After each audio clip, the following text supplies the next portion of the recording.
once again, everybody, to Blockbuster Mentality. Got another great show for you today. Dave, we, are doing this new format. We got guests on our show all the time now, and it's I'm definitely really excited for this one in particular. Are you excited as well? I am thrilled, and no offense to our previous guests, but our guests seem to get better and better and better. Welcome to the show, Scott Mantz. Thank you so much, fellas. It's great to finally be on. When you first asked me to be on your show, it felt like a couple months ago. Well, it was a couple months ago, and it just flew by. I thought July, I guess I'm free in July. And these days I'm definitely free in July. Exactly. And I, just a few reminders here and there I would send you. And, it was, hope I wasn't too annoying. This is the guy that knocks on your door every other day. I usually kept it a week apart, everything like that. No, but we're thrilled to have you on. Obviously, Scott Mantz, the film critic, known for his days at Access Hollywood. Currently, are you still with Collider? Still contributing with Collider, yeah. Doing we've been doing that show for your consideration. Yes. Which we wrapped up our second year when Parasite made its history-making Oscar wins, plural. Yeah. And I just thought, okay, well, we'll take a bit of a break until season 3. And who the hell knows what's going to happen? But this past award season was really, really something. I called Parasite early. I called it early. And it was like, imagine that the best movie of the year would actually win the Academy Award for Best Picture. Imagine that. Yeah. It was fantastic. Now, how often would you say you get the Best Picture right? And I'm not talking Oscar night. Oscar night, it's easier to predict. I'm saying when you see a movie in the middle of the year, have you ever done that before early and it won Best Picture? Well, off the top of your head. In terms of seeing a movie early, that's actually a really great question. In terms of seeing a movie early and calling it right away, I would say that the closest I ever came to that was La La Land. Oh, yeah, I saw that film. I can tell you the day. It was September 2nd, 2016 at 2:30 p.m. at the Chuck Jones Theater at the Telluride Film Festival. And I was on a mission with that movie. I just loved that movie, hook, line, and sinker. And it's not that I didn't love Moonlight. Moonlight was my second favorite movie of the year. And I saw Moonlight. Okay, so on September 2nd, 2016, I saw 3 movies in Telluride. La La Land, Moonlight, and Arrival with Amy Adams. And those were like the 3 best movies of the year. Absolutely. And, for about 2 minutes, I was right. Those were back to back. Yeah, Arrival I think was La La Land was my first that year. Arrival was my second. Amazing film. Well, let's be clear though, Scott. You just hit on. I think you just made possibly Ben's best friend here, because La La Land is one of his absolute favorite movies and one that he goes back to and back to and back to. So that's great that you identified that one early, because I know that's hitting Ben in the feels now. Yeah, listen, I mean that film, and I was going to bring that up as one of the movies that we were going to talk about potentially, but I feel like I've talked about that movie so much. I need to just step away. And but really, there in terms of the Oscars, because that's actually a really great question. So in the last few years, I did pick the Oscar-winning Best Picture 3 times, and what made those 3 times unique were that they were in the minority. They weren't the front runners to win. So obviously, Parasite was not the front runner to win. That would have been 1917. Right. And then last year, the front runner to win was Roma, but I called Green Book, not because I really thought it was really the best movie of the year, but because of the way that the Best Picture is chosen with this preferential balloting. It's really kind of a mess. And for 2015, everybody was picking The Revenant for Best Picture, and I correctly predicted Spotlight. So take that, baby. It's one of 2 Oscars, right? It won screenplay, I believe, and just Best Picture, right? That's right. Yeah. Just the 2, and it still won. It's crazy to me. I mean, it's good film, but yeah, still shocking. But you called it, so not shocking to you. So, but Best Director, I mean, Alejandro Gonzalez Iñárritu. So he won Best Director 2 years in a row. Mm-hmm. So, he won for The Revenant, but he also won for Birdman. I mean, imagine winning Best Director 2 years in a row. I mean, that is just absolutely incredible.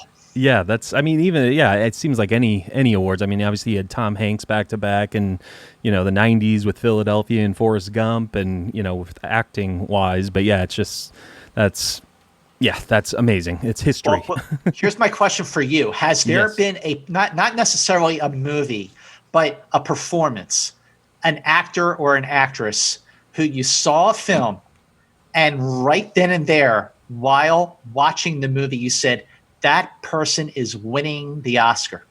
This, I mean, I am not sure how you feel about this film. I did say that about Joaquin this year with Joker. I loved that film. I know people have their feelings about it and all that, but I'm one of the ones that advocate for it, Joaquin. But I'm trying to think earlier years. Oh man, like for example, when I saw Inglourious Bastards. Mm-hmm. I'm watching Christoph Waltz. Yes. Knowing he's going to win. Yep. When I saw Whiplash at the Sundance Film Festival, this is in January. Yeah. And I'm watching blanking on his name now. Not My Tempo. He was J.K. Simmons. J.K. Simmons. Yes. But I'm like watching that role, watching that character, going like, Jesus, he doesn't win the Oscar. And of course he did.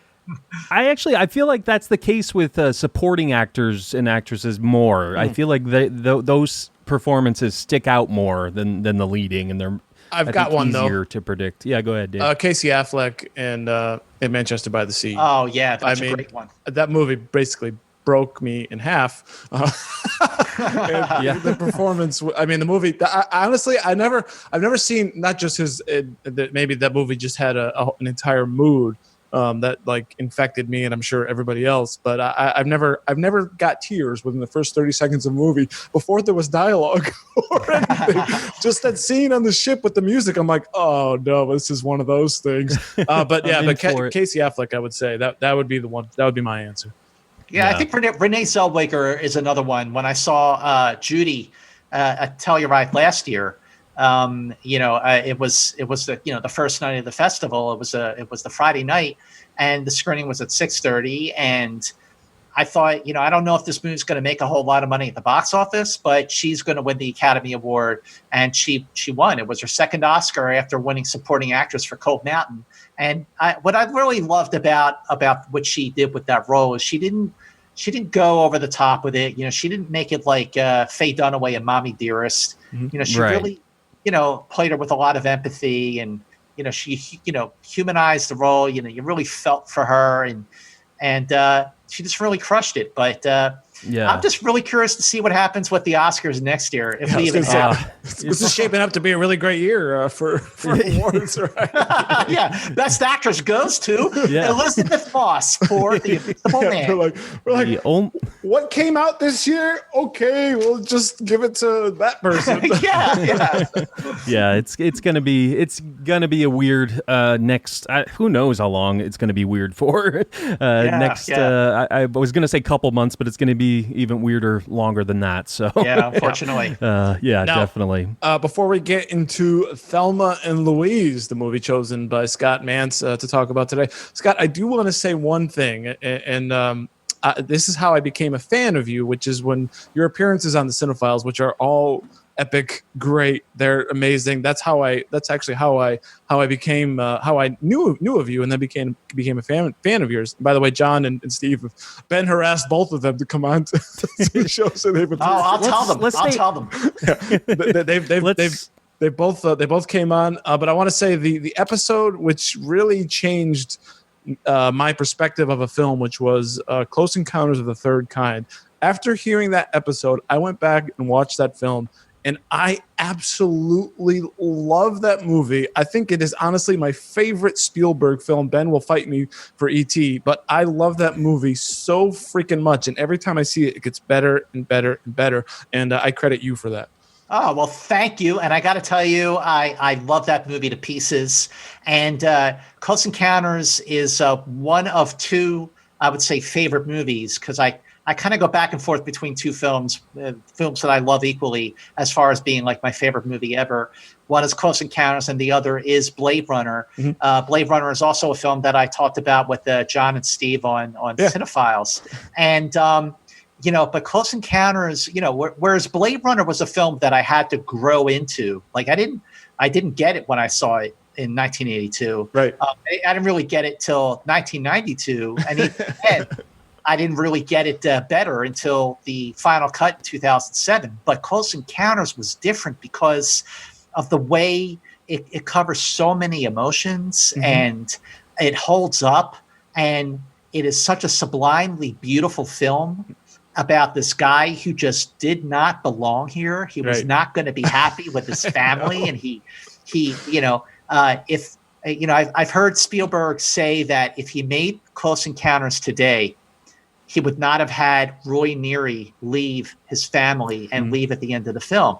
And to that, I say, thank God he didn't make it today. Because we would have never gotten that amazing journey, right? Because maybe, even putting that aside, maybe, if you don't belong, I think we've all felt we don't belong here, right? And there was something else for me. And there were, it's good that Roy Neary had that option, which is, the aliens are telling me to build the mound and find the mound and then go there. And okay, now I can go away with them. But for most of us, it's not that it was simple for him, but for most of us, we can never really discern the answer. But even if he did have a family, and I was thinking of that, well, maybe you still got to go no matter what, right? I mean, and maybe they should understand too that, daddy's got to go to the aliens or something. Well, from the beginning of that film, when they first show the Nearys at home, they're living in this stuffy home. It's a small place.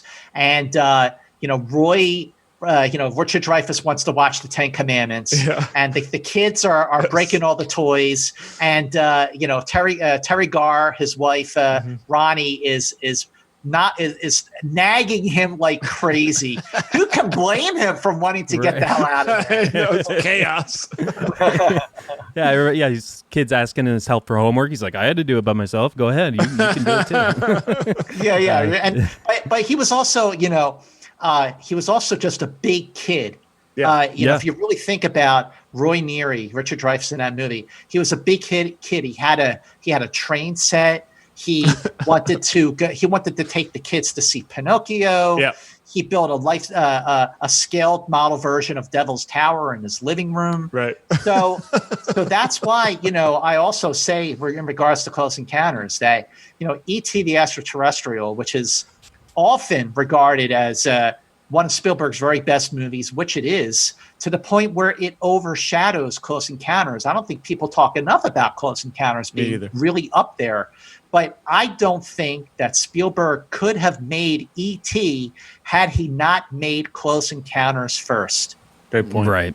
Yeah, it's almost like obviously, folks, we're going to talk about Thelma and Louise after this discussion of, but it's almost like a grown up Elliot is Roy Neary at that point, and then it's almost like kind of you see that juxtaposition there. You got a grown up kid, and then you got an actual kid. That's a great point. Yeah, nice. That's what I'm here for, Dave. Is Elliot Roy is like a prequel? Elliot is what would happen if E.T. never came, or Roy Neary is what Elliot would have been if E.T. never showed up. There we go. We figured it out. And both movies, are about first contact, and they're, right. the Close Encounters is on a really a global scale, whereas E.T. is done in a very intimate way. But both of them are told with such sensitivity and such beauty. And anyway, there you go. Yes. Definitely. No, good stuff. Good stuff. And that is the story of how I became a Scott Mantz fan. Yes. Well, thank you very much, Dave. I appreciate that. My first experience, I'll just real quickly, was you on the Schmodown. So the John Roca match. So the famous Bad blood John Roca there, match. right? Well, wait, there were two. There was the Bespin match, which I won. And then there was the second match, what he won. So right, yeah, it was the Bespin one. Well, when's going to be the tiebreaker, the rubber match? Man, you know what, Dave? Everyone asked that question. And, way to go, Dave. Well, I got to tell you, maybe John and I have talked about it. We'll see what happens. We'll see what happens. It's the best response. That's it's generic, but you got to be generic sometimes. Even wanting more is what I say. Yeah, there you go. There you go. Now, Thelma and Louise, 1991, directed by Ridley Scott, starring obviously Gina Davis, Susan Sarandon. You also have Michael Madsen in there, Harvey Keitel, Brad Pitt. Is this his first movie? Scott, it's definitely his breakout role. Yeah. Sure. Okay. And so basically, I sent you a list of movies, I believe, but you came up with this one. Why? We're obviously going to get into the movie, but why did you pick Thelma and Louise? That is a great question. And when I really gave it a good thought after, you would reach out to me, you would offer suggestions on other movies. I really thought, well, in terms of the movies that sort of people know that I love, those movies obviously are Blade Runner, Close Encounters, probably Apocalypse Now, definitely Star Trek II, The Wrath of Khan. Yes. Probably A Hard Day's Night because I'm a massive Beatles fan. But the one movie that I never really get to talk about that I've always loved ever since I first saw it when it opened on May 24th, 1991 at the Barn in Doylestown, which is a little north of Philadelphia. I have loved this movie, and I sort of don't watch it a lot because I don't want to get tired of it. Right. I watch it when I'm really, really, really in the mood to watch it, or it's been a long time. And I want to sort of come as close as I can to having like that first time experience again, because maybe I just don't remember the details of the film. And you don't want it to get stale, you don't I don't want it to get stale. Yeah. But what happened was I watched it maybe 2 months ago, and I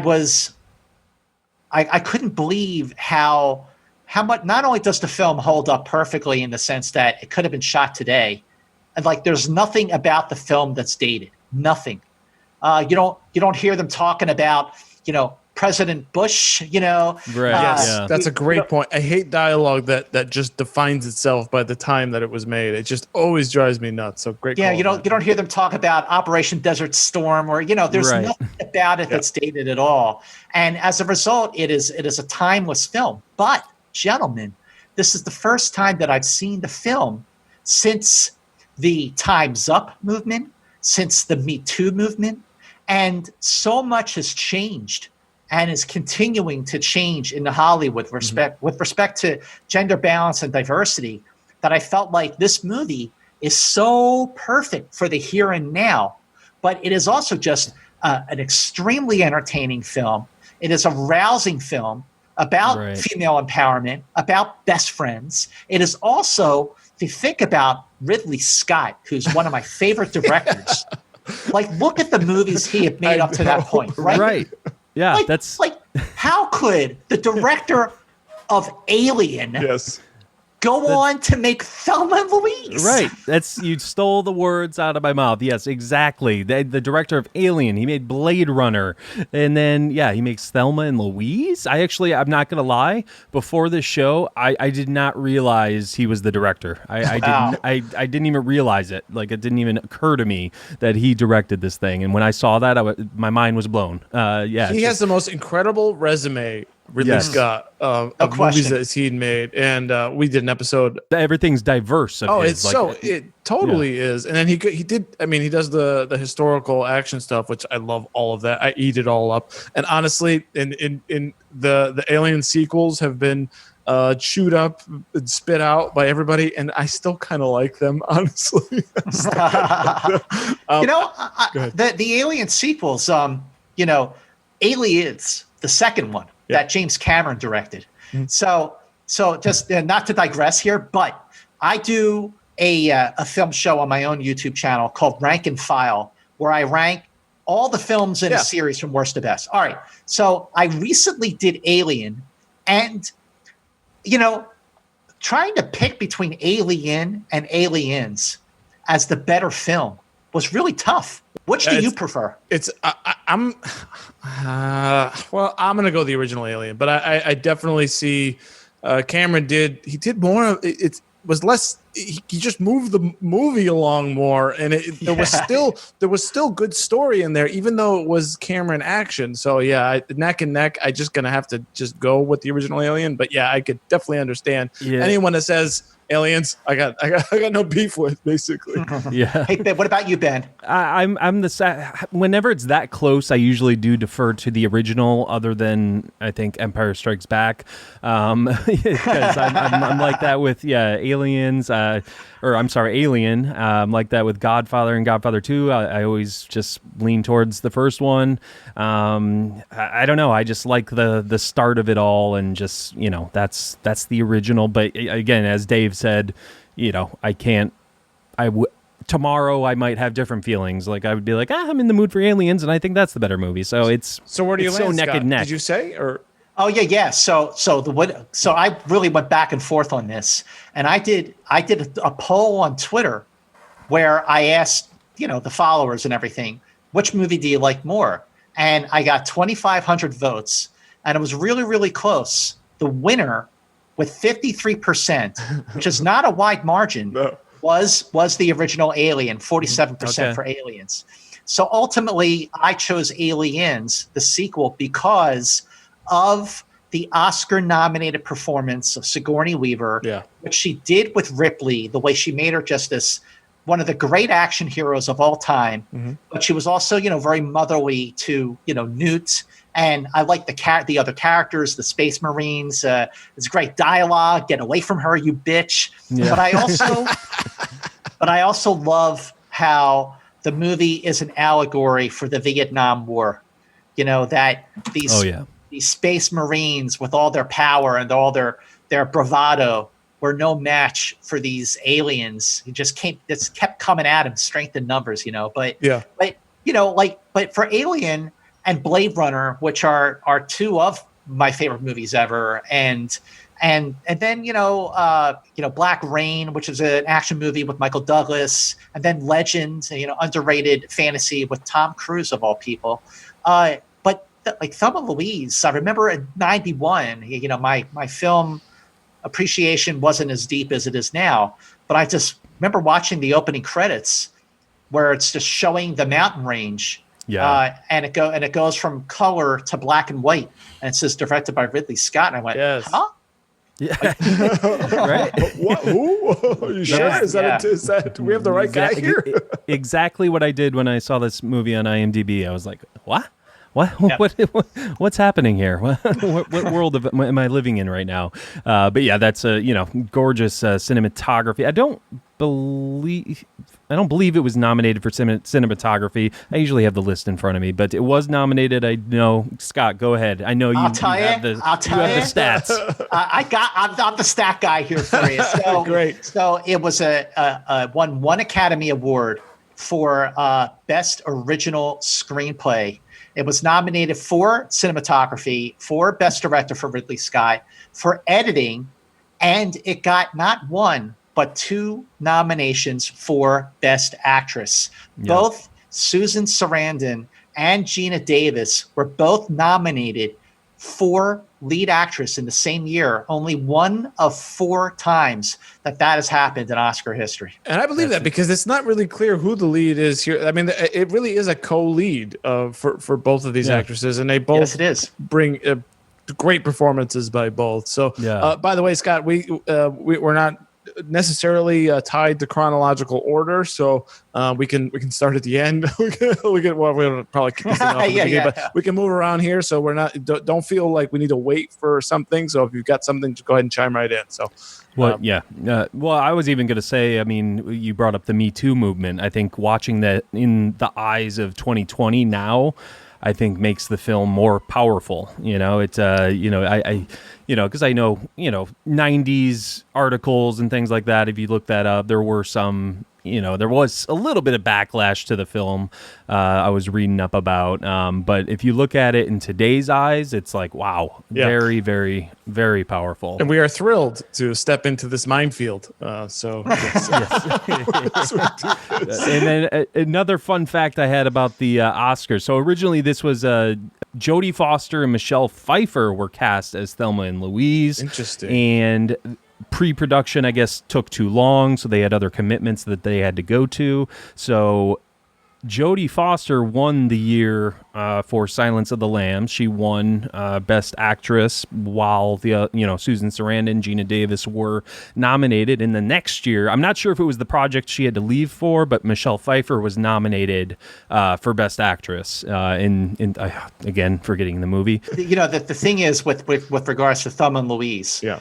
So it won the Academy Award for Original Screenplay. It was the only film to win any major award. By major, I mean picture director, screenplay, actor, actress, that kind of thing. Because all the other top awards went to Silence of the Lambs, which came out that same year. And so Jodie Foster, she passes on Thelma and Louise, but she still wins the Academy Award that very same year for the other film, Silence of the Lambs. And obviously, most people know that Silence of the Lambs, one of 3 movies to sweep the Oscars, as they say. But and the last one to do so. The backlash or the controversy, I would say, I remember all too well the controversy around Thelma and Louise. I remember it so vividly. I remember watching I think it was the Today Show or GMA or one of those morning shows that they were on, and the conversation got really heavy. And I also remember that I think it was the following month after Thelma and Louise opened, they were on the cover of Time magazine, Gina Davis and Susan Sarandon.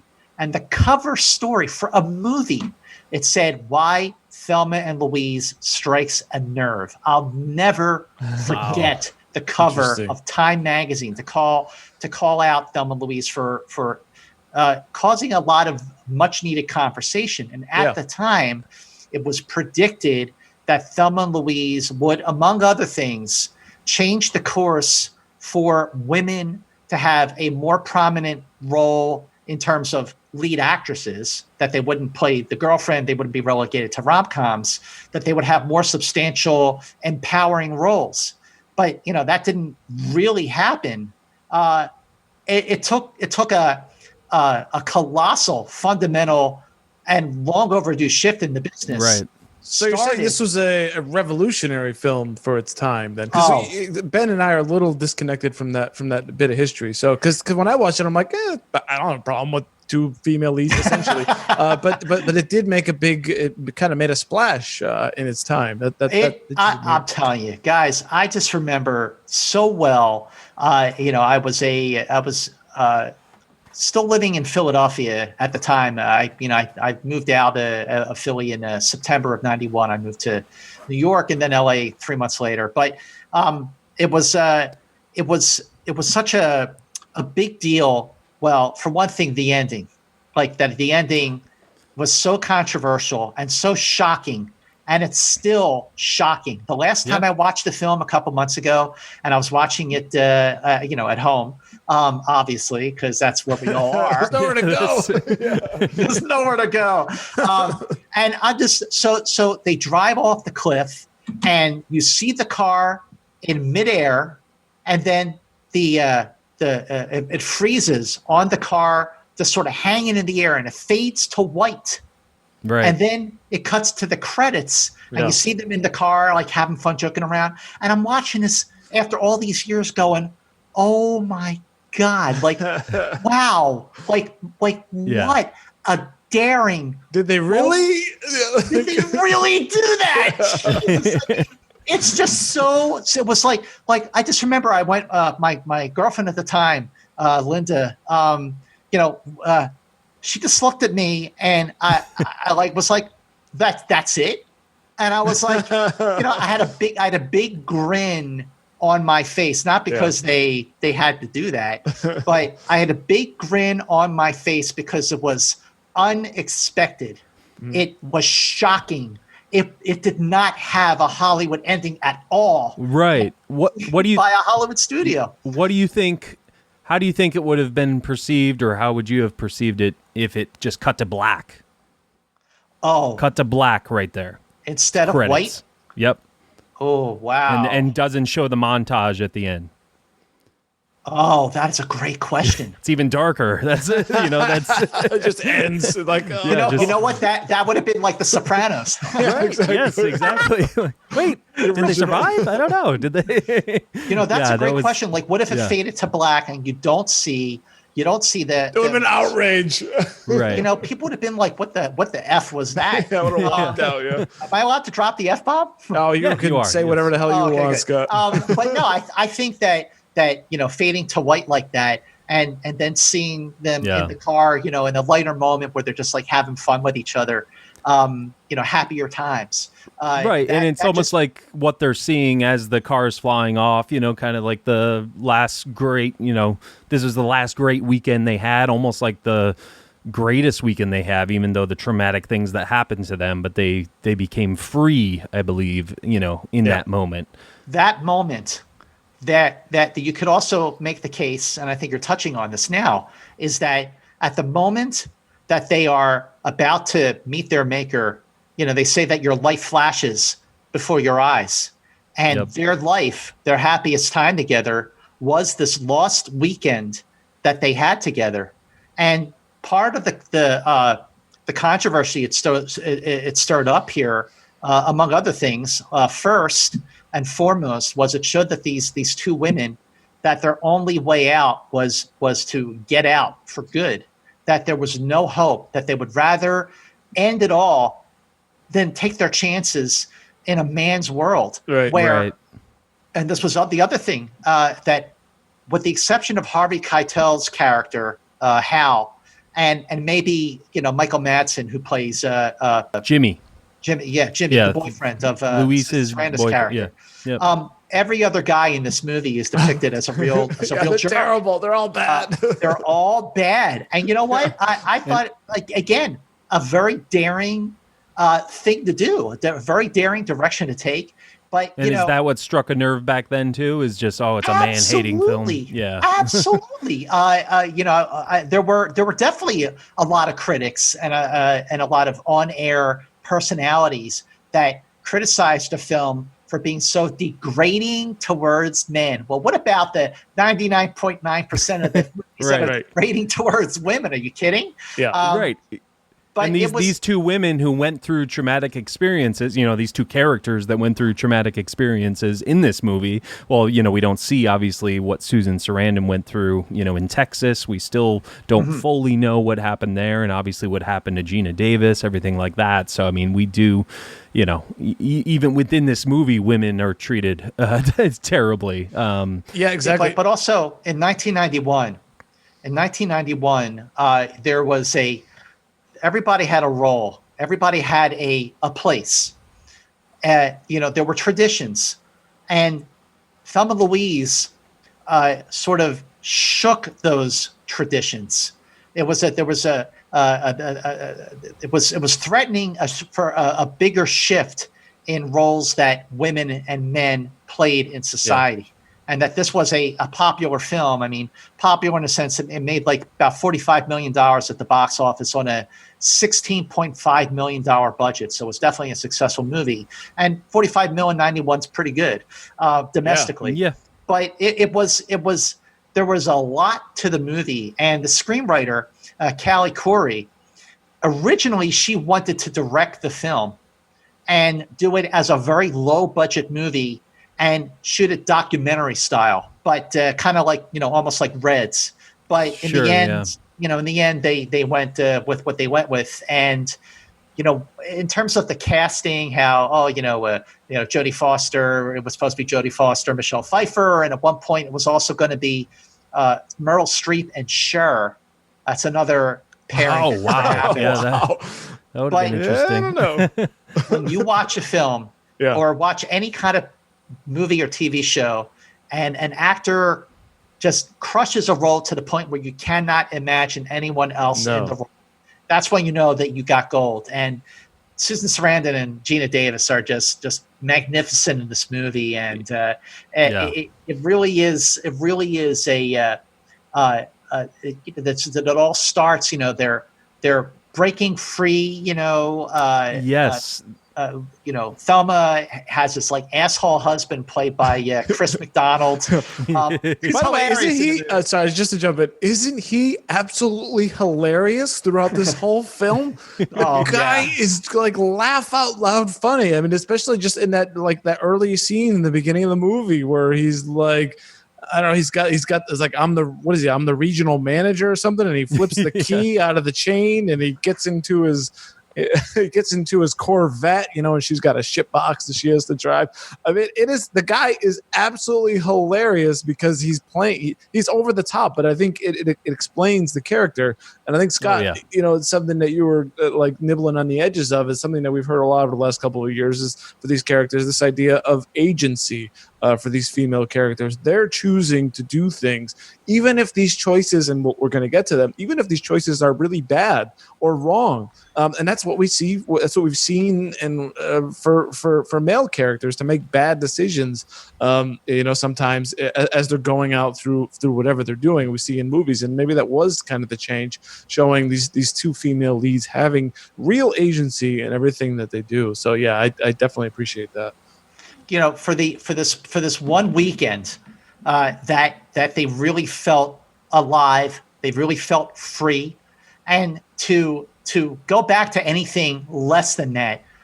I mean, even Thelma says, I something's changed inside of me. I can't go back. I mean, like look at what they do with the cop in the desert when they put it in the trunk, and look what they did with the big rig driver that asshole. Exactly. He got what he deserved. Maybe he deserved a little more. But there's a lot of for such serious tones, during the movie, there's a lot of lighthearted moments and kind of fun moments in this movie. I mean, obviously the scene with the them blowing up the gas truck, that's a fun scene, even though it's kind of suspenseful because you don't know, are they going to kill this guy again? Like, are they going to kill? I kind of think this movie is borderline comedy. There's I would say it's a dark comedy. Yes, I mean, there's a lot of funny moments. So like the biker comes by and he blows the pot into the trunk. Where the cop is. There's comedy to it. And how about when Gina Davis is robbing they have the footage of her robbing the convenience store, her being all polite. I love that moment. It's so great. Nobody lose their heads. Nobody's going to lose their heads.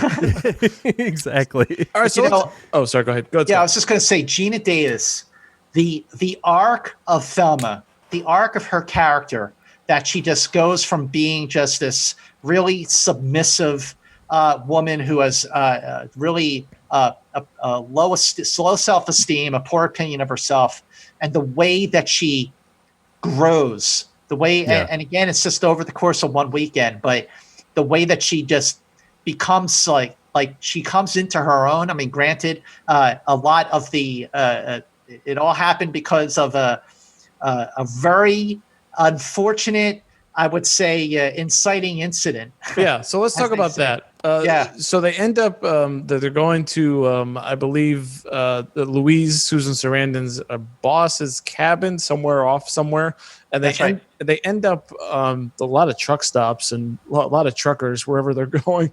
They end up in, I guess, some kind of a bar. Have you guys ever been to a bar that looks anything like this? I just want to ask. I have not. Thankfully, no. Thankfully, no. No, country music isn't really my cup of tea anyway. Yeah. And, Me neither. Yes. Line dancing, cowboy boots, hats, not my thing at all. But the score for this film, touched on the score. Again, and this wasn't something I've really noticed until when I saw the movie recently. Do you know who did the music for this film? It was Hans Zimmer. Hans Zimmer. It's unbelievable. How? Yeah. In what planet is this Hans Zimmer? This doesn't sound like Inception or anything like this. I mean, it sounds it's very, very much a country music inspired. Right. But it just like when you look at Hans Zimmer's that big thumping kind of, Inception and Rises and all these real heavy things. This movie that's Interstellar. This is more like like it's like, wow, that's Hans. Wow, can't believe it. No, I was gonna say they're there and that something is coming bad because this guy Harlan, played by Timothy Carhart, is coming on to Thelma, and he's coming. Well played, by the way, very well played. Very well played. And then Louise is just trying to be the voice of reason. We gotta go. And you know that this is not going to end well. Yeah, because Thelma is very childlike, I think, right? As she doesn't know, she's got a husband who's very domineering. She's kept at home. She probably isn't allowed to leave the house very often. Is afraid to ask him, to go out for a weekend with her friend. Totally. Yeah. So and here's some guy, this very charming, kind of very pushy guy, but not in at this point, not in a bad way, just someone who's showing her attention, someone other than her husband, who clearly, although he's hilarious, is not showing her any attention that she deserves. And she just gets kind of carried away dancing with him. And then they end up outside, and then because she's sick, right? And then he's like, yeah, I know what you need. You need some fresh air. And then why don't you come behind this car as I force myself upon you? And then it gets dark very quickly. Yeah, she's had too much to drink. Yeah, and she gets dizzy and nauseous, and he's had too much to drink himself. But he wants to have his way with her. He takes her outside, and after having fun on the dance floor and getting very, very touchy-feely, too close for comfort, he feels entitled to go one step further. And she obviously is. No, don't do this. Come on. She's telling, please stop. And then it taps right into Louise's nightmare, own experience. Mm-hmm. And that experience makes her, motivates her to pull the trigger.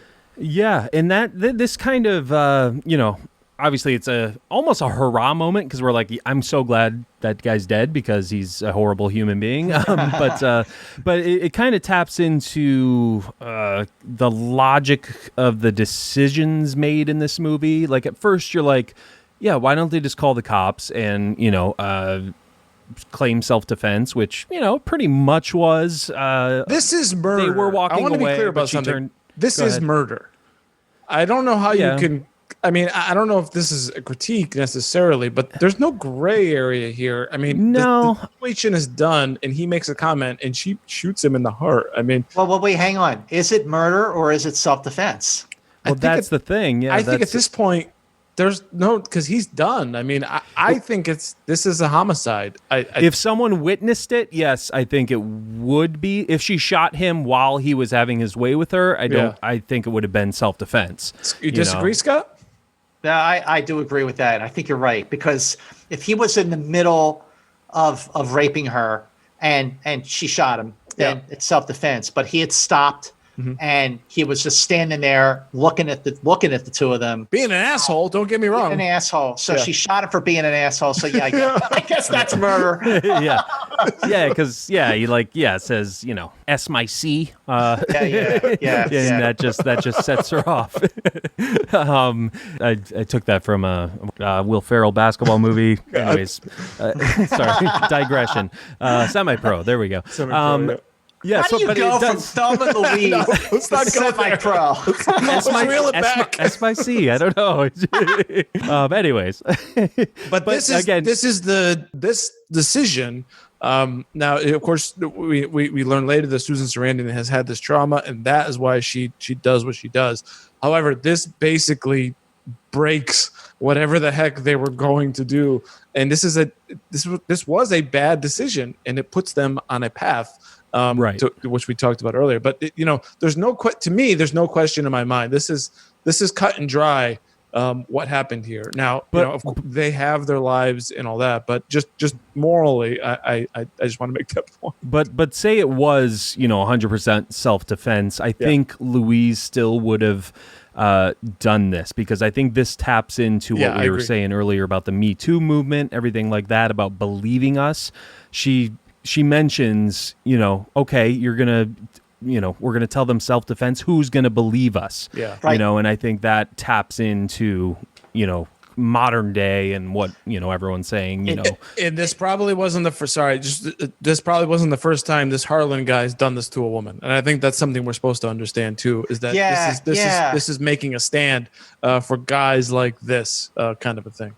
That that's a good point. Because watching the film, even the first time, I just got the impression that this is not an isolated incident, that he was just really, he's been, I would say, disrespectful to women before. Yeah. But, in terms of so they go on the road and, they're on the run, rather, they're fugitives now. They are so afraid to talk to the cops, to to turn themselves in. They're so afraid that they will not be listened to. And that is what makes it, one of the things that makes it so timely and relevant for these last couple of years, is that, there've been so many women who've been harassed, who've been groped, fondled, assaulted, that didn't come forward because they were afraid that no one would believe them. Yeah, he said, she said kind of deal. Yeah, right. I definitely understand that. Great point, Scott. Before I forget, I do want to ask two questions, because I'm going to forget if I don't ask them at once. So was Harvey Keitel genuinely trying to help? And secondly, again, this is kind of doesn't even relate to the first question, but what do you think of the decision to not really go into detail of what happened to Louise in Texas? Answer the second question first. Okay. I'm going to answer the second question first. If the movie was made today, you know what you would have seen? You would have seen a flashback montage of a younger actress playing Louise and getting probably raped. Right. Or you would have had this long exposition, something. The fact that you don't go into detail, you don't need to. You don't need to. Yeah. Something bad happened in Texas. I mean, she won't even drive through the state to get to Mexico. Yeah. We're in Oklahoma. We're trying to get to Mexico. Well, there's a giant thing in the middle, and it's called Texas. How are we supposed to do that? But so the fact that you don't know the detail, I think that's a great decision on Callie Corey's part to not provide too much background. You know enough. Something bad happened. That is all you need to know. And the first question about Hal, Harvey Keitel's detective. Yeah. I never for 1 second, after all these years, all right, almost 30 freaking years now, never for one moment, from the first time to the times I've seen it over the years, I never doubted his intentions. Okay. I always felt that Hal was a good man, that he really wanted to help. When he's on the phone and he's telling, I think it was Louise by this point, just like don't do this. Like, he's trying to reason with her to turn themselves in. I will do everything in my power. But, she knows that is not enough. She knows that won't mean diddly squat in a court of law.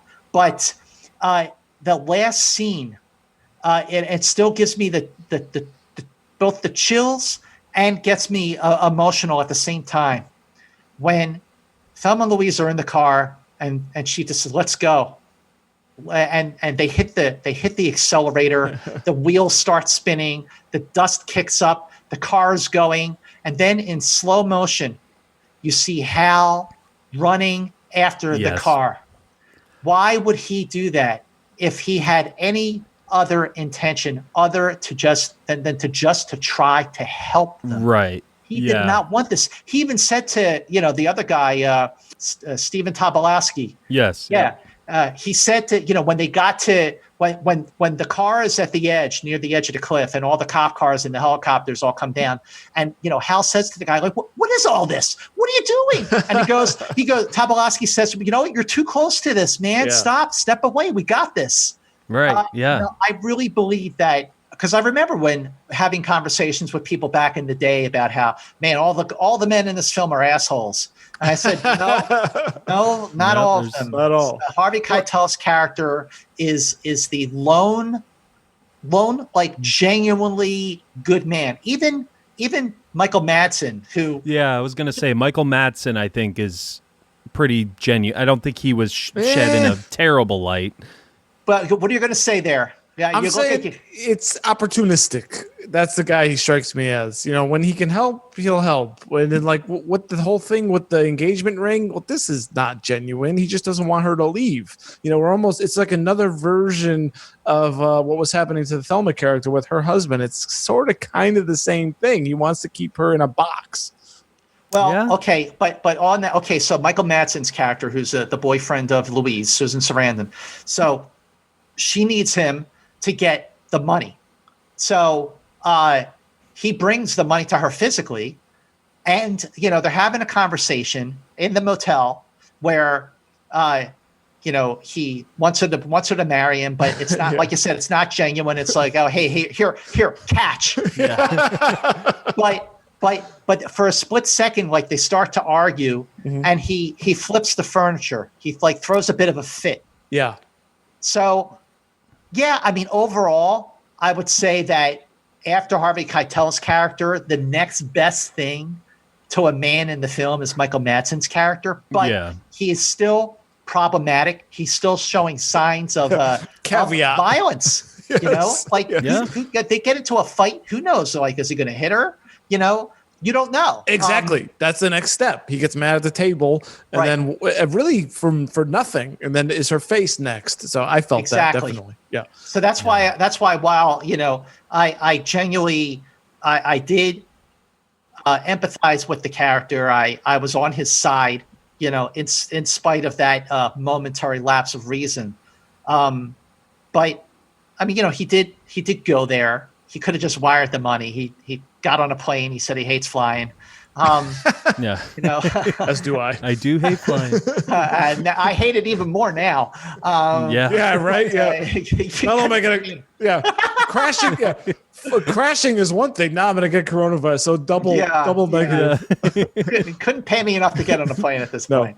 But it was just there was a lot of conversation back in the day, and there was a lot of conversation when it was the 25th anniversary in 16. But at the time, so Kenneth Turan referred to the movie as a neo-feminist road movie. Yeah, okay, I can see Whereas Sheila Benson from the LA Times countered, saying it's not a feminist movie because it's more preoccupied with revenge and violence. So you see how there's arguments for and against. And I'll tell you, guys, anytime you can have a movie that stirs a conversation where nobody's wrong, right, I think it's a beautiful thing. That's interesting because I watched this with my wife prepping for the show, and she was a little against the idea of this being a feminist film. She was kind of like, they're just doing dumb stuff and they're committing crime. I'm kind of losing sympathy with them a little bit, and I thought that was kind of interesting here from my wife. Well, that's what Sheila Benson's quote was just now. Like, how is this a feminist movie? And believe me, I'm not the Christopher McDonald character, please. They're inciting violence. They're doing revenge. In the end, what they did was not a moment of female empowerment. It was an act of final desperation. Yeah. And like if it was in a sense that they did go to trial and it turned into a phenomenon, and then it turned into a movement that caused change, then it becomes like a feminist movie. Well, let me just pose, just to go back a little bit to something we were talking about, I don't know, a while ago. Maybe it doesn't have to be feminist, quote unquote. Maybe it's just about showing female characters doing these crazy things. I can see this being a guy movie in a way, and they don't have to be perfect. They don't have to be saying the lines of whatever the current zeitgeist is, of, whatever they're teaching in college today or something like that. Maybe it doesn't have to tick all those boxes. Maybe it's just about watching women do these things.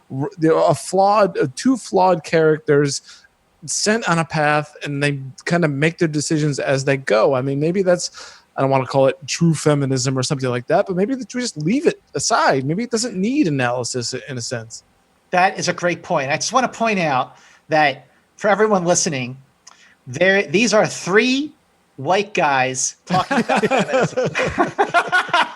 I'm trying not to. So granted, we're not as informed as we probably should be, but this is all about having an opinion, right? Which we all have. So I just wanted to sort of like put that qualifier there in Blockbuster mentality. Yes. I've said it a couple of times on the show. Like, again, we're just a couple of white guys. Like we're not here. In our defense, we're watching this as a movie. We're not watching this as social critics, or we're not watching it with that lens. I'm watching this as, does this movie entertain me? Does it make sense? That kind of a thing. And that's it. I just leave it aside. I'm not claiming to be anything more than a movie watcher. So that's my cop out. Well, when I saw the film in '91, let's see, I was 22. Boy, am I dating the hell out of myself. Not right at all. Now. So I was 22 years old, and I'm watching this movie, and I was like you. I watched it just to be entertained, and I was absolutely 100% entertained by this film. It wasn't until the movie started, more people started to see it, and then the conversation really kicked in, that I started to see the movie and appreciate it for the things that it was inciting, for the conversations, the talks, the pros and the cons, the feminism, not feminism, but overall, I mean, I watch it now, and I still am entertained beyond belief watching this movie. It's definitely in my top 10. And really, okay, yeah, it's in my top 10 because, again, like it's like this with music for me too. Like, if there's an album that I really, really love, I don't listen to it all the time because I don't want to get sick of it. Like, one of my favorite albums of all time is Pet Sounds by the Beach Boys, but I don't listen to it. I don't listen to it a lot because I want to, when I listen to it, I want to listen to the whole thing. And I don't want to get sick of it. So it's like a fine meal. If you had a fine meal every single dinner, it's just gonna be like just a normal meal now. And you don't want that to happen with the art you choose to digest. What's up, Dave? What you got? Before we move too far off from the Harvey Keitel character, Hal, I got a couple of questions about this, and it's not necessarily a critique, but just something I noticed while I was watching. So when he shows up at the scene at the bar, he interviews, quote unquote, a waitress who works there. Clearly they have some kind of relationship, and I think Harvey Keitel is so charming in this role and their interaction. But he asks her, trying to find, did you see them? Did you see what kind of car they were driving? And she's like, no. And she tells us and tells Hal that these girls aren't murderers, kind of a thing. And I think that definitely that plants something in his brain of how he's going to approach his job going forward. But I was kind of miffed a little bit because the next time we see him, he's in an office searching for a 1960s Thunderbird. And he then later says, well, witnesses said that it was a Thunderbird. And I was a little kind of like, well, we didn't see that kind of a thing. That kind of just miffed me a little bit. I would have liked to see just maybe, I don't know, another server run up to the scene and go, oh, yeah, those girls, they drove a Thunderbird or something. I thought that was a missing piece. And then he goes and breaks into Susan Sarandon's house. And I was almost led to believe, thinking maybe he knows her in some other life. He knows who she is in some way. And that never quite... There seems like there's more to this character. I don't want to say because it did, it got accolades for editing and screenwriting, but I felt like something about this character there was some threads a little bit cut along the way here that might have been connected in another way. Oh, I never noticed that, but that's a really good point. That's a really good point. Wow. Good eye. Yeah. Good eye. You did it. Good evening, Dave. So nobody has anything just to say good point? All right, that's it? Yeah. No. I mean, that's a good. Well, Yeah. I mean, as far as he goes to the Harvey Keitel goes to the truck stop, and there's something. He's been either they had a relationship or he's been there before a few definitely. times. Yeah. So, he knows that girl. Yeah. But she says that. I forget the exact words, but it's like there's no way that doesn't she say like he probably had a come in or definitely yeah. He's got we learned that was it Harlan, he's got a wife and he's a serial philanderer, call it that. Okay, well let me ask you, since you asked me about the Harvey Keitel character, whether or not I believed that he was really 100% a good man and there was nothing. He didn't have another like motive that was a little more like doing his job. What was your take on JD, the character played by Brad Pitt? Well, first of all, I believe, Brad Pitt has always been a great actor. I think he was labeled as this, Hollywood heartthrob from the start, and I almost think that hindered his acting career a little bit. But I think as an actor, I think he did a great job. The character, how it was introduced and everything, I didn't have any problem with it. I mean, it's a little distracting nowadays just because it's Brad Pitt and you're like, oh, look, it's Brad Pitt when he's younger, so it's like it's hard to look at it in that way. But I think it was a good way to kind of for Thelma to grow, for her to find someone, even though he robs her, to kind of find someone she connects with. And he told her ahead of time, by the way. I mean, she used his technique for robbing the convenience stores, so she still learned from him. So I mean, I think it was a good addition. The character was. What do you guys think? Go ahead. You go, Dave. Take it. No, I think this is a veiled version of you can't really trust any man kind of a thing, even if he's covered in sugar and cinnamon kind of a deal, because he is. And he tells her, he flat out says, I'm a robber, and that she leaves money on the dresser, and what does he do? He robs her. Kind of a thing. And even you have to be careful. You have to make better decisions. I think it was in a way it was telling two things, which is don't just trust any man. No matter how gorgeous he has been, and two, you've got to make decisions for yourself. Recognize the snake in the grass, kind of a thing, or that there could be a snake in the grass. And for Thelma and Louise, for both of them. So that's what I would call JD. He's not Harlan. Certainly, there was no rape there. They had a great time, but it's just sort of another version of the kind of bad man you might come across in your life. So that's my take. Well, it's conflicting because on one hand, like you point out, she Thelma was liberated. She had a liberating experience with him in more ways than one, physically and emotionally, and also psychologically, because she just developed this confidence to go in and rob a convenience store and tell everybody nobody so lose their funny. head. But at the same time, there's that scene later in the film when Harvey Keitel says to Brad Pitt, they were you rob them of their last chance for like I forget the exact words. He said, like, they had one chance and you took it from them. Yeah. And he was like, he felt bad, whatever.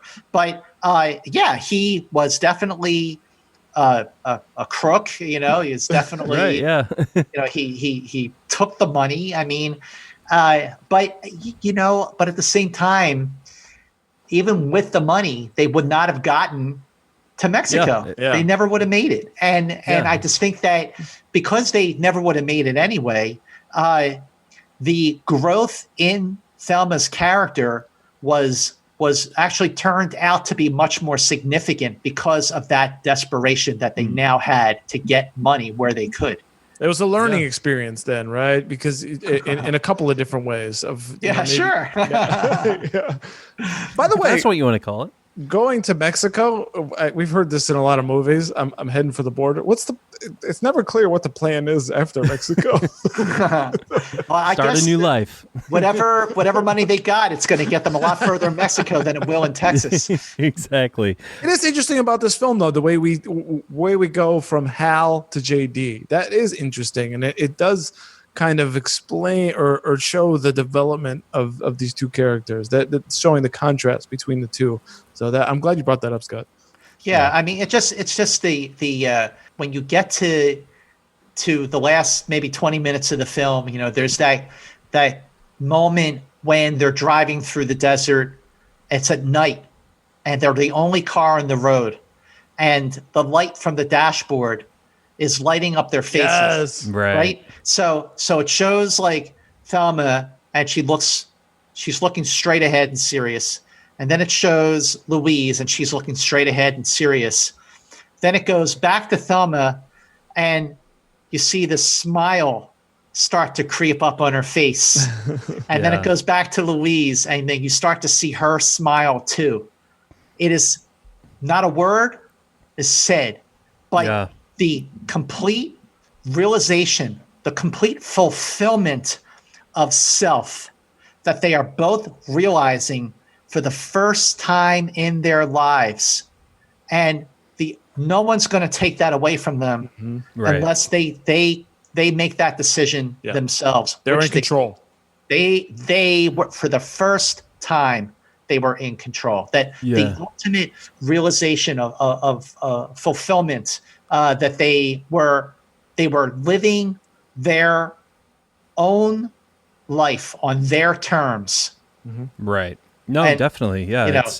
Because I mean, we touched on this a little about being kind of imprisoned, not free. Obviously Thelma was kind of imprisoned by her husband, and Louise, I think, was kind of imprisoned by her, past trauma, that we don't, know full details, but we get the gist of what happened to her. But yeah, she's definitely imprisoned by that. Now, I mean, you do have Thelma who, moved on and, went with JD / Brad Pitt, and, had a good time with him. But obviously Louise kind of went through that with Jimmy. She obviously moved on from her trauma, but she knows that it's just interesting to me that she knows that Thelma is still going to have that with her always the rest of her life. Yeah. So, either way, she's either going to be imprisoned by the cops right now, or she's going to be imprisoned by, the trauma she went through. So what's better, to be going through that trauma in jail or driving off a cliff? So I thought that was interesting. A tidbit. I mean, would you guys? You're going on I know it's. Though. Yeah, I think it's obvious that Thelma's imprisoned by her husband, but I was, trying to find what Louise was imprisoned by. I mean, would you guys agree that she's imprisoned by that trauma of hers? Absolutely, yeah. I would absolutely say that she's a prisoner of her own fears. Yeah, because I mean, the Michael Madsen character, Scott. I mean, Jimmy. He showed that violence. It's a half-hearted engagement ring that he kind of had planned. I mean, he showed up for her, but I mean, that's kind of. I think maybe there's a realization in her mind, which is what, this is the best I can do? No thanks. If that's the best I can do, I'm going to move on here. Yeah. Great. That's a great point, Dave. I mean, he didn't exactly sweep her up off her feet, and I think at that point in the film and that point in her life, after especially this weekend, she didn't want to be swept off her feet. She wanted her money, and she wanted it. I don't care how I'm gonna do it, but I'm on my own, and you're either with me or you're against me. Yeah. But this total movie, go ahead. Yeah, I was just saying, this movie, it just, for everyone listening, if you have Hulu, last time I checked, I was surfing through Hulu the other day, and Thelma and Louise is playing on Hulu. So if you have Hulu and if you've not seen Thelma and Louise, or you haven't seen it in a while, right, do yourself a favor. If you love movies, even just a little bit, do yourself a favor and watch Thelma and Louise. You will definitely not regret it. 100%. And if you haven't seen it, we just spoiled the whole thing for you. But still watch it. That's not always a bad thing, though. In my experience, true. Yeah, listening to podcasts, listening to people explain things, you go and you watch, and you're like, yes, now I've sort of. I've put in my mind the things that these guys have talked about. And now I'm experiencing it the way they kind of talked about. And yes, this is as good as they say. By the way, now I want to say, go ahead, Dave. Go ahead. No, it's all you. Scott, the night scene is great as they're driving through the desert. By the way, I don't know where they're going through Monument Valley. I don't know. Yeah, it looks like Monument Valley. Geography isn't quite consistent. Yeah, it's that was not the Grand Canyon. I think they filmed in California and Utah. I read, But still, is there anything in this film that's not beautiful? Is there a scene, a shot? And I know this is a Ridley Scott cliche of how great he is with the camera, but this film is absolutely gorgeous from minute one to the end. Agree completely. Watching this movie makes me want to go out and just drive through the desert. It really does. I mean, it really. I remember when I first saw the film. I remember thinking, like, where are they exactly? And then after I'd been living in California for a few years, I'd made the trip to driven to Vegas, and I driven to Sonoma and I've driven to the Grand Canyon, but not Monument Valley, which is where this does look like it was filmed, just like hundreds of other movies. But it's like The Searchers, right? The Searchers and Back to the Future Part 3. There you go. Oh yeah, that's right. Which is not that bad. I kind of like that movie. I love Back to the Future 3. Thank you. Back to the Future 2, I don't like. I think it's a mess. But Back to the Future Part 3 is more about Doc Brown and his love story and the last 20 minutes of the film when the train is pushing the time machine. It's so great. How go from green to yellow to red, Scott? Yeah, it was so good. Back to the Future Part 3 is on Netflix, so watch that. Well, definitely. Three is way underrated. I will give you that. Real quick, I just want to read a couple tweets and then we'll get into our final thoughts and rating. This is a cute one. I like this one. This is from Bonnie M at NC Bonnie 1. She said, "My best friend and I gifted each other with, quote, 'You're the Thelma to my Louise,' unquote, nice. And vice versa, coffee cups. It's about loyalty and survival. Yes, even with that ending." That's a great point. But that's awesome. Yeah, you got that with your friend. Don't drive off a cliff with your friend. No, please, but it's a fantasy, I think. Yeah. We're not supposed to take this so literally, in a sense. Right. Maybe we pull back a little bit. That's why we analyze films, Dave. Thank you, Bonnie. And then the Top 6 podcast says, "Top 6 Hollywood hunk, Brad Pitt in that one. Total hunkage." For sure. I mean, yeah. We all wish we looked like that. You can be a red-blooded straight guy and look at Brad Pitt in that movie and go, there's no guy is ripped. There's no denying it. I got no dispute. It's fine. What am I going to say? And then one more here. Franks on Film just watched Thelma and Louise recently. What a film. Really enjoyed it. I kept thinking to myself, why haven't I watched this yet, considering how much I love Susan Sarandon and Gina Davis. Yes, both amazing performances. Deservedly got nominations for Best Actress. What about my tweet? Well, you said, "Why are you going on this crappy show, Scott?" And that was not nice.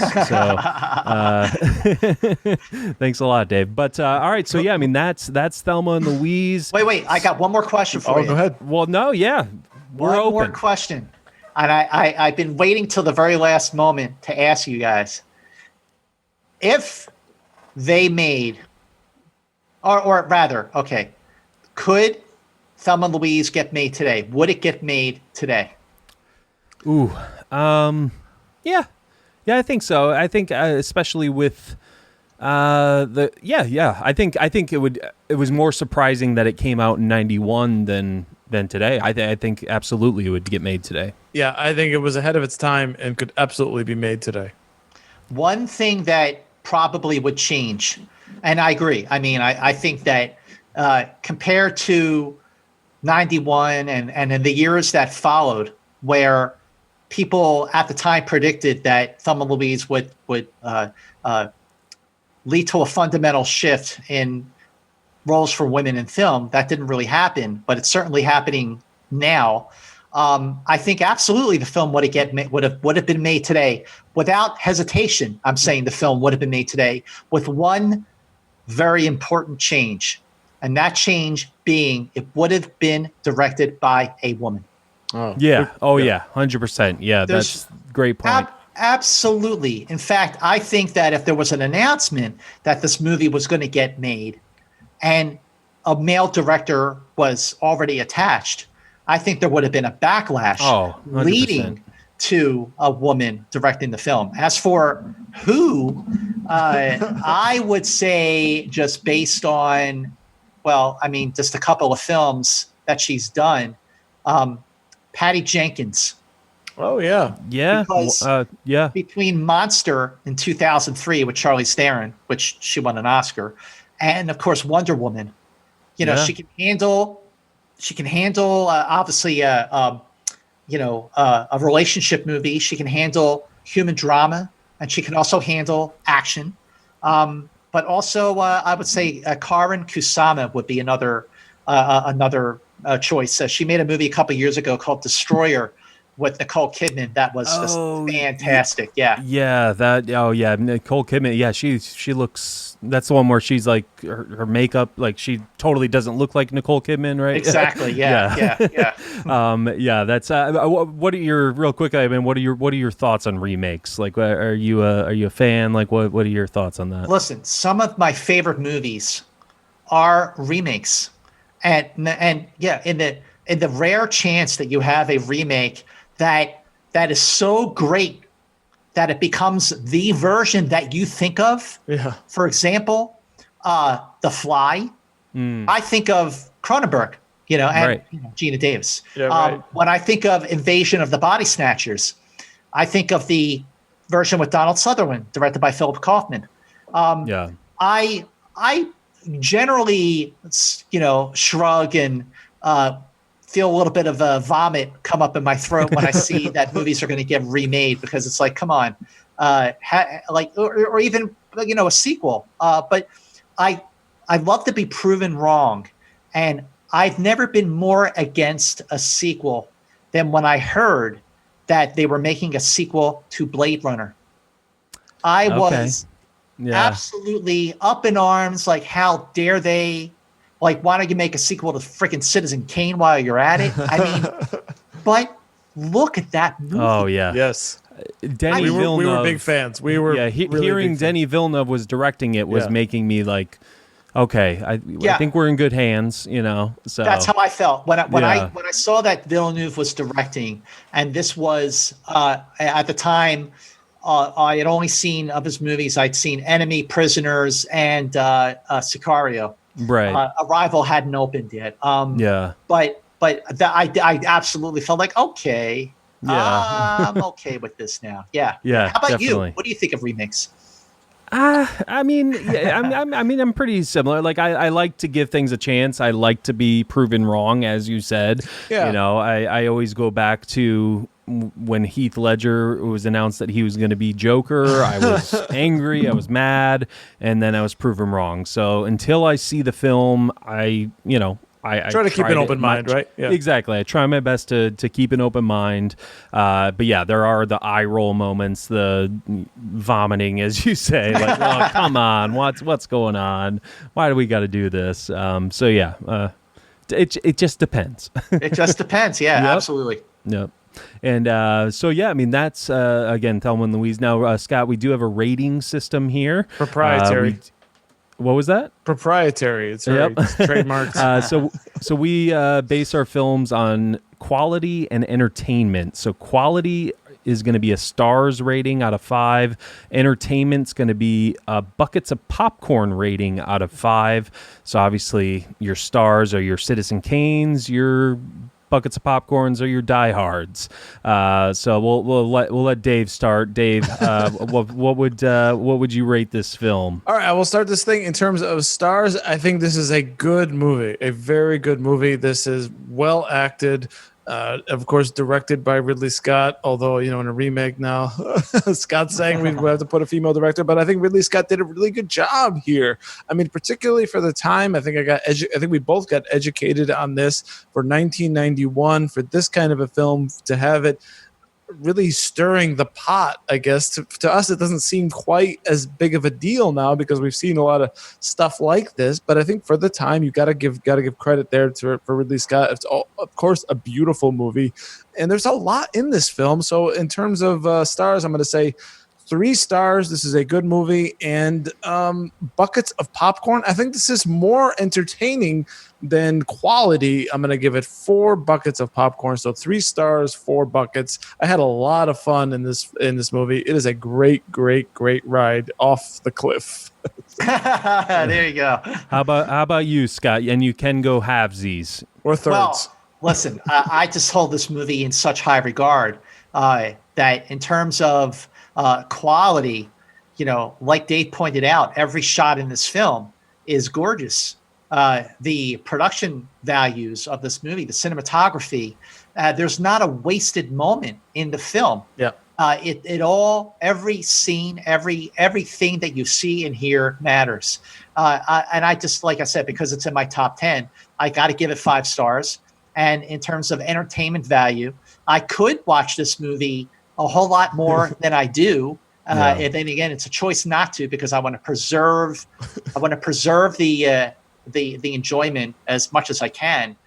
So I try to sort of stay away from it a little bit. But in terms of popcorn, entertainment value, it's 5 and 5, my friends. Excellent. All right. I mean, top 10. Yeah. I mean, it's. I wouldn't expect anything less. So my terrible analogy for Scott's point here about not wanting to go to the well too much is pork rinds. I love pork rinds, but I only eat them once every 6 or 12 months. I know, terrible, but that's how I feel. That is awful. But if I ate pork rinds every day, I'd be like, is that gross? I'm going to start with popcorn. I was highly entertained by this movie, way more than I thought it would be. It's even through, after the darkness of some of the scenes and everything, it's an easy watch. Even with those dark themes. So I'm going to give it 3.5 buckets of popcorn, which is way higher than I ever thought I was going to give it. And talking through a movie often changes my original rating. It helps me appreciate it more, everything like that. So I'm gonna actually give this 4 stars. I think it's Ridley Scott did a great job, amazing acting. Again, the cinematography, editing, everything like that. Just in the themes of it, being imprisoned metaphorically and breaking and being free one last time. Liberation, man. Yeah, exactly. So so that's Thelma and Louise with Scott Mantz. Scott, it's been an absolute pleasure having you. I'm so glad we were finally able to schedule this and get it in the books. Obviously, you're welcome back anytime. Great. No, definitely. Where can people find you? What's going on with you? Do your whole ending spiel. Oh, well, I definitely want everyone listening to hit me up on Twitter at Movie Mantz, and it's movie and Mantz, M-A-N-T-Z. It's not C-E or M-A-N-S. Movie Mantz with a T-Z. So hit me up on Twitter and let us know what you thought of today's conversation. If you agree, disagree, and if you disagree with some of our points, tell us why, because I love to learn what other people think. Maybe there's something I didn't think of. But yeah, you can also follow me on Instagram at Movie Mantz. But the thing I want to point out is that I've been doing my own film series myself on YouTube. My YouTube channel, it's just called Scott Mantz. But I've been doing a weekly show called Rank and File. Mm-hmm. And I talked about this before for a bit. Every week, I take every film in a series of movies, and I rank them from worst to best, giving stats on how much it cost, how much it made, what the Rotten Tomatoes score was, but analyzing why some movies are not very good and certain movies are the best and why a movie is number one. So the show is called Rank and File, and check it out on my YouTube channel, which is Scott Mantz. And I would really appreciate it. Thank you. Definitely. Absolutely. Yeah, check him out. And I have one more question. It's a typical, I don't know, journalist question, but I have to know. Yep. I know you've met a lot of celebrities in your career, interviewed them. But if you had to pick one celebrity that you haven't met yet or interviewed, who would it be? Paul McCartney. Okay. That was quick. Yeah. I met him. Okay, so you have met him. I met him 4 times, but I haven't interviewed him. Okay. Yes. I want to interview Paul McCartney. I mean, there's no one else. I mean, I've interviewed, Tom Cruise, Julia Roberts, Harrison Ford, Emma Stone, and I. Yeah. We get it, Scott. We get it. All right. I think I'm one of your rank. Wait. I got a question for you. Ben, your guitar behind you with all the stickers on it. What's that about? That's just my I don't want to say junk guitar, but that's because I have a better guitar. It's an Ibanez up here, acoustic. I'm an acoustic guy. But yeah, I decided to sticker bomb it with different some Blockbuster Mentality logos, some movie related things. I have a Tyrell Enterprises sticker on it. More human than human. Oh, that's great. We'll pull it out. Yeah. Yeah, might as well do that. There's the Tyrell sticker. I got Joker, just got that. Blockbuster Mentality Disney logo, local brewery right That's here. Awesome. Black Panther, awesome. Lion King mix up. Anyways, and this is a fun one. This is on Robert De Niro's jacket in Taxi Driver, King Kong Company. It's what he was in the Marines or whatever. It was his group. So that fun, is a fun little fact. That's a deep cut, buddy. Yes, exactly. I've got one last for Scott. Oh, you do have another one, Scott? Let's hear it. Yeah, go ahead. Now I think I watched Rank and File, and you had I think the songbook open for the Beatles and your guitar. And that might have been the Star Trek episode, and I am a fan. And I know you are a huge fan of Star Trek. Huge. However, my co-host, my Thelma, is not a fan of Star Trek. He has not ever really even watched any Star Trek. So give him a pitch, or tell him he's a bad human being, or something of why he needs to watch Star Trek before we get out of here. All right.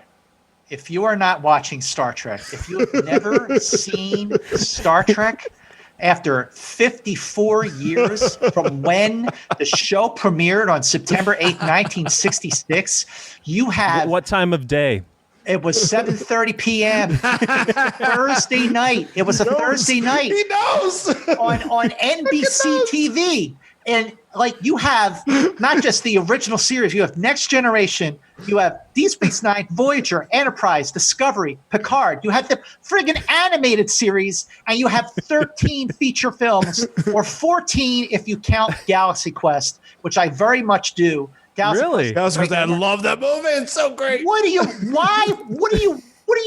thinking? You've never freaking seen Star Trek? Are you out of your mind? Okay, so where should he start? Give him a starting point. I would say the Menagerie, but do you have another starting point? You got to start with the original series. I have to. You got to start the first. All right, just do me a favor, Ben. Just for me. Just do it for me. Do it for your Louise here, but do it for me. Just watch one. Do you have Netflix or Amazon or Hulu or any of that? It's on Hulu. Yeah. All right. I have Hulu, yeah. All right. The original series is on Hulu. Okay. Okay. There is an episode in the first season called Balance of Terror. Yes. Okay. It's the first time that we see the Romulans. And this episode, I mean, there's a lot of episodes I can refer you to, but this one's just, it kind of moves, the pace is a little bit quicker. Right. But it is also, it is a great story about there's one of the guys on the bridge of the Enterprise is kind of a racist. And Kirk calls him out on it. And William Shatner's performance in Balance of Terror is like one of the best performances he ever gave as Kirk. The episode is so great. It represents the very best of what Star Trek is all about. It's 50 minutes of your life. Okay. 50 minutes of your life. I think I can handle that. Just trust the Mantz. Watch Star Trek. Scott, have you ever made a list? Have you ever made a Star Trek best of Star Trek list or a watch guide or anything like that? Or, you know what? That's a great idea. I should probably do that on Rank and File. But you know what, Ben? If you like what you see, Dave and I will give you a list. We will collaborate on a list of five truly great episodes from any of the shows. That doesn't have to just be the original series that you should watch. Okay. And if you like Balance of Terror and you like these other five, then the whole world. We are opening up the world to you. Oh man, I know. Opening All the right. world. See, I get it. You're a Star Wars guy. I'm a Star Wars guy too. But I've always loved Star Trek more because Star Trek is about us. It's our future. Yeah. It's aspirational. It's full of hope. It's great characters. They're allegories for the times. It's more philosophical and You opened up Pandora's box. Yeah, I was just gonna say you opened a can of worms here. You sold me. I'm gonna watch. All right, I'll watch. I promise. It might take me a while. It's 50 years worth, but I'm sure I saw a little clip of you doing a trivia thing with William Shatner. I'm sure that's a career highlight for you. Oh, you kidding? William Shatner he's like. There are two people, okay, William Shatner and Paul McCartney. I've interviewed Shatner, not Paul, but those two guys, Shatner and McCartney, are like my two outside of my family. They're my favorite people in the world. Aside from Grandma. Oh man, good stuff. Scott, you might appreciate this. Just really quick, guys. I was watching an original. Saying really quick. I know. I'm just gonna keep repeating it, but this really is the last one. I was watching an original series episode. God knows what it was, and my wife walked in because she's got no interest in it, but that's another story. But she goes, "Who's that guy?" I go, "What do you mean? That's Kirk." And she goes, "No, but who's the actor?" She was just struck. She goes, "Wow, he's really handsome." Like, wow. He's a good-looking dude. 60s Shatner is like the thing. William Shatner in that, those days, the late 60s, he's the man. I mean, come on. Like, I think Shatner has he's gotten a bad rap for being over the top with his acting. And in later years, I would definitely say, when he became more of a comedic actor, and even by the third season of the original series, which wasn't as good as the first two, right. But in the first two seasons of Star Trek, of the original Star Trek, he was right on point. And let me tell you, I became a Star Trek fan when I was 6 years old because of William Shatner. I became a Star Trek fan because of Captain Kirk. Yeah. I wanted to be Captain Kirk, and guess what? I still do. Me too. 100%. I'm not against it. I just haven't gotten around to it. It's just one of those things. You'll get around to it, Scott. I'll get around to it. When the stay-at-home order is lifted, I'm going to drive across the country to Tampa All and I'm right. going to sit with you and your beat up guitar, and we were going to watch Star Trek. And FYI, this is a chord buddy for my son. I know how to play guitar. This is just a little helper for him. Anyways, Okay. I had to put that out there. Well, I too play guitar, but I play a Taylor. Nice. 822 series, and my throwaway guitar, my beat up guitar that I have stickers on is an Epiphone. Excellent. Good stuff. All right, well, let's wrap up the show. Okay. And Scott, it's been a blast. Again, I can't express my gratitude for you coming on. And Pleasure is all mine. The pleasure is all mine. And thank you for having me. And Definitely. I definitely, we should do this again. Would love to do that. And when the show's all ready to go, make sure you let me know. I'll definitely. Yeah, post it definitely. on my social We're not going to tell you. everyone's we'll gonna love blockbuster mentality. I love it. You can follow us at BlockbusterCast. I am at BCCore. Dave is at Dave_Quist. But that is it for us. For Scott, for Dave, I'm Ben. And as always, grab some popcorn, grab some snacks. We'll catch you guys At the movies.